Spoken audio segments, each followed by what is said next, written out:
नमस्ते मित्रों, जानकी के साथ साथ में आपका स्वागत है। हम चाहे कितना भी चतुर, चालाक, होशियार क्यों न हो, परंतु जब कर्मों का हिसाब होता है, कुछ भी नहीं छूटने वाला। कर्म जब बेनकाब होते हैं तो सबका हिसाब होता है। जिसकी नीयत खराब होगी उसका खाता उतना ही खराब होगा। आज की कहानी कुछ ऐसी ही है, कर्मों का लेखा जोखा। एक फौजी थे, उनके माता पिता नहीं थे, शादी भी नहीं की थी, तो बच्चे भी नहीं थे, भाई बहन भी नहीं थे, अकेले रहते थे और फौज में काम करके वही पैसे जमा कर रहे थे।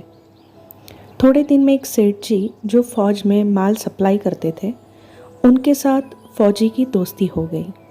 सेठ जी ने कहा कि तुम्हारे पास जो पैसे हैं वो उतने ही पड़े रहेंगे, आप मुझे दो, मैं कारोबार में लगाता हूँ तो आपके पैसे डबल हो जाएंगे।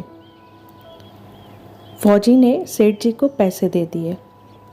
सेठ जी ने कारोबार में लगा दिए। कारोबार उनका चमक गया, खूब कमाई होने लगी। लेकिन इस तरफ युद्ध छिड़ गया और फौजी के पास एक जवान घोड़ी थी जिस पे वो युद्ध खेलने गए। लेकिन जवान घोड़ी ने उसी समय फौजी का साथ छोड़ दिया।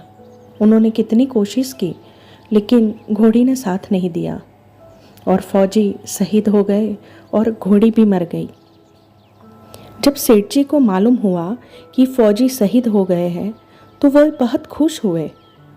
उनको लगा कि इनका कोई वारिस तो है नहीं, तो अब पैसे भी किसी को नहीं देने पड़ेंगे। कुछ दिन बाद सेठ जी के घर पे लड़का पैदा हुआ और सेठ जी और खुश हो गए। उन्होंने कहा कि भगवान की बड़ी दया है, खूब पैसे भी आ गए, कारोबार भी खूब बढ़ गया है और कारोबार को संभालने वाला एक वारिस भी पैदा हो गया। लड़का पढ़ने में होशियार था, समझदार था। सेठ जी ने उसको बहुत पढ़ाया लिखाया। अब सेठ जी ने बेटे की शादी की सोची कि बेटा शादी कर लेगा, बहुरानी घर आ जाएगी और फिर जो ये कारोबार है वो बेटा संभाल लेगा।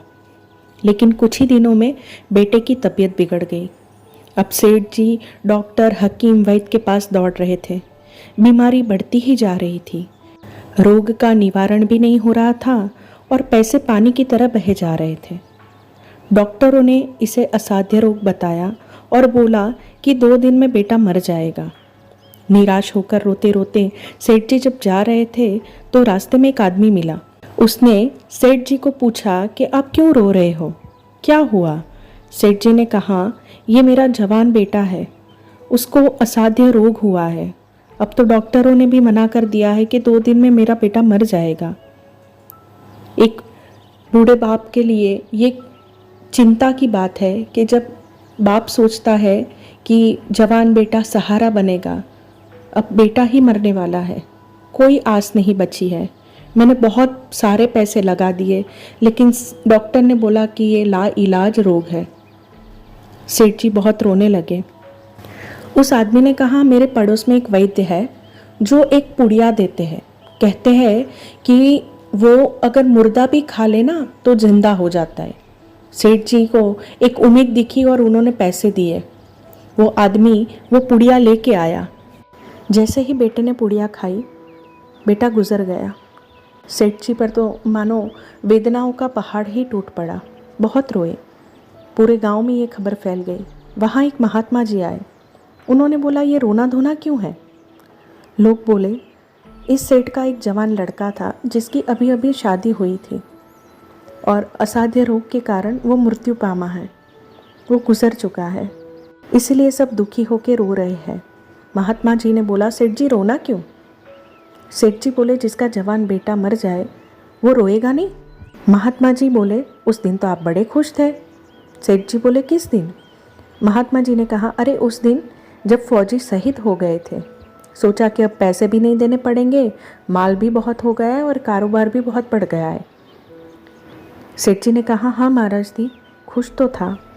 महात्मा जी ने कहा, और उस दिन तो आपकी खुशी का ठिकाना ही नहीं था जिस दिन लड़का पैदा हुआ। सेठ जी ने कहा, महाराज जी, जब वारिस पैदा होता है तो सब खुश होते ही हैं, ये कौन सी बड़ी चीज़ है? महात्मा जी ने कहा, उस दिन तो आपके पैर ज़मीन पर ही नहीं थे जिस दिन बेटा का ब्याह रचाने चले थे। सेठ जी ने कहा, महाराज, आदमी जब बेटा ब्याहने जाता है तो खुशी तो होती ही है ना। महात्मा जी ने कहा, तो जब इतनी बार खुश हो गए तो ज़रा सी बात के लिए रोना क्यों है। सेठ जी ने कहा, ये आपको ज़रा सी बात लगती है? मेरा बेटा जो मर गया, जो जवान था, जिसकी अभी अभी शादी हुई है, वो आपको ज़रा सी बात लगती है। महात्मा जी ने कहा, अरे सेठ जी, वही फौजी पैसे लेने के लिए आपके घर बेटा बन के आया। आपने उसको पढ़ाया लिखाया, खाना पीना शौक श्रृंगार में जितना पैसा लगाना था लगाया, शादी ब्याह में सब लग गया और ब्याज दर जो था वो डॉक्टर और वैद्य जी की फीस में चला गया। ये हुआ आपके कर्मों का लेन देन पूरा। सेठ जी ने कहा, हमारे साथ तो कर्मों का लेन देन था, लेकिन वो जवान बहुरानी जो घर में रो रही है उसका क्या गुनाह था। महात्मा जी ने कहा, ये वही घोड़ी है जिसने जवानी में फौजी को धोखा दिया था, तो इसने भी जवानी में इसको धोखा दे दिया। कोई बेटा बनकर, कोई बेटी बनकर, कोई दामाद बनकर, कोई बहू बनकर, जिसके साथ हमारे कर्मों का लेन देन बाकी है वो हमारे जीवन में आते हैं। कर्म अच्छे करो और नीयत साफ करो।